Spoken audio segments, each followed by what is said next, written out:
ఓం శివాయ గురవే నమః. సిద్ధిబుద్ధి సహితాయ శ్రీమద్ మహాగణాధిపతయే నమః. ఆ మహాదేవుని అనుగ్రహంతో కార్తీక మాసం శుక్ల ఏకాదశి నుంచి బహుళాష్టమి వరకు 11 రోజుల పాటు శాస్త్ర దీపోత్సవ కార్యక్రమం మన భైరవగుట్ట తలకాయలగుట్ట శ్రీ వైద్యనాథ స్వామి సన్నిధిలో స్వామివారి కృపతో అనుగ్రహంతో దేదీప్యమానంగా భగవద్భక్తుల సహాయ సహకారాలతో మొదటిసారిగా జరిగింది.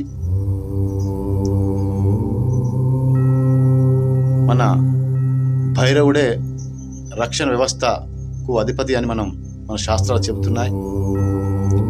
ఈ భైరవ గుట్ట పైన ఈ సహస్ర దీపార్చన కార్యక్రమం